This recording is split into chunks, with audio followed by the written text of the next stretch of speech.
காலை வணக்கம். நீங்கள் சொன்ன தகவல் அருமையாக உள்ளது. எனக்கு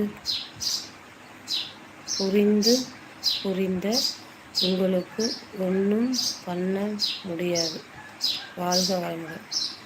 என்னடா எழுதியிருக்கீங்க? சுரேஷு என்ன பிரச்சனை உனக்கு சுரேஷு? உங்களுக்கு நான் லைக் போட்டு விட்டேன் மேடம். லைவ் போட்டு தான் கமெண்ட் பண்ணிட்டு இருக்கும். என்னோட ஞாபகம் இருக்கா? இருக்கு சுரேஷ், இருக்கு. எரும மாடு பார்த்து ரொம்ப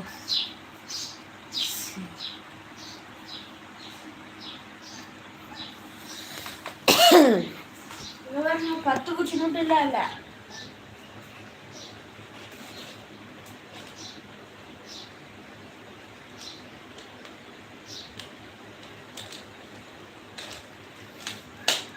நான் போன பின்னும் நீ வாழ வேண்டும். எந்த மூச்சு உனக்குள்ள உண்டு.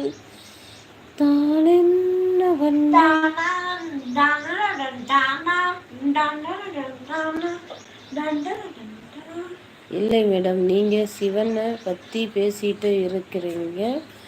இல்லை, அது சில பேருக்கு புரியாது.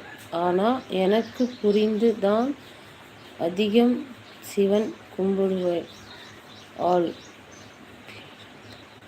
பிரதோஷம் கோவிலுக்கு கண்டிப்பாக போவேன். பிரதோஷம் கோயிலுக்கு போகிறத விட நாளைக்கு அமாவாசைனா இன்னைக்கு நைட்டு சிவன் ராத்திரி. அந்த சிவன் ராத்திரி அன்று நைட்டு சிவனடியில் போய் நாம் அவருடைய பூஜையில் கலந்து கொண்டால் அதை விட ஒரு சிறப்பு எதுலேயுமே கிடையாது. நாளைக்கு அமாவாசைனா இன்னைக்கு நைட்டு அங்கே சிவன் கோயிலில் பார்த்திங்கன்னா ஒவ்வொருத்தர் ஒரு வேண்டுதலை வச்சு உத்திராட்ச கொட்டை தருவாங்க. 5 முகம் வச்ச உத்திராட்ச கொட்டை, 7 முகம் வச்ச உத்திராட்ச கொட்டைன்னு உத்திராட்ச கொட்டை பிரசாதமாக தருவாங்க. அப்புறம் அன்னதானங்களுக்கு கொடுப்பாங்க. அந்த நெய்வேத்தியம்னு சொல்லிட்டு ஒன்று கொடுப்பாங்க. இதெல்லாம் அமாவாசைக்கு நாள் ராத்திரி சிவன் ராத்திரி அன்னைக்கு இதெல்லாம் நடக்கும். இது மாதம் நடந்து கொண்டு இருக்குது. இந்த மாதம் நடந்து கொண்டிருக்கு. தவறாமல் ஒவ்வொரு மனிதனும் அதை போய் பார்க்க வேண்டும். அந்த சிவனுக்கு பண்ணுற பூஜையை கலந்துக்க வேண்டும். அதில் போய் கலந்துக்கிட்டு வந்ததுக்கப்புறம் அடுத்த அமாவாசை நாள் இரவு வர அடுத்த அந்த சிவன் ராத்திரி வர வரைக்கும் உங்களோட லைஃப்பில் நல்லது மட்டுமே நடக்கப்படும். அதை நல்லா நீங்கள் நோட் பண்ணலாம். நல்லாவே நோட் பண்ணுங்கள். சுடுகாட்டுக்கு போகணுமா? ஏங்க சுடுகாட்டுக்கு போகிறீங்க? சுடுகாட்டுக்கு போனாலும் அந்த எம்பெருமாள் தான் இருப்பார். நீங்கள் கோயிலுக்கு போனாலும் அந்த எம்பெருமாள் தான் இருப்பார். எங்கே போனாலும் அவருடைய காலடி இருக்கிற படத்தில் தான் நம்ம போய் கால்வோம்.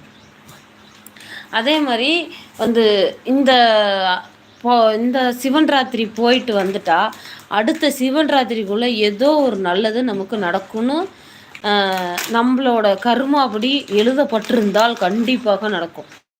அதை வேணால் நீங்கள் ஒரு தடவை ட்ரை பண்ணி பாருங்களேன். எல்லாருமே ட்ரை பண்ணி பாருங்கள். சிவன் ராத்திரி அன்னைக்கு நைட்டு போயிட்டு பூஜையில் கலந்துட்டு அங்கே கொடுக்குற அந்த தானம்,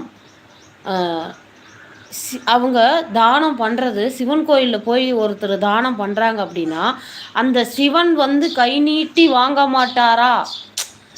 அந்த சிவன் நம்ம கையில் இருக்கும் தானம் அவர் கையில் போய் சேராதா? அப்படிங்கிற ஒரு ஆசைக்கோசரம் தான் சிவன் கோயிலில் அன்னதானம் பண்ணுறத சிவன் கையில் கொடுக்கணும் அப்படிங்கிறது தான். அது சின்ன குழந்தையாகவும் சிவனடி வாங்குவார், வயசான முதியோராகவும் சிவனடி வாங்குவார்.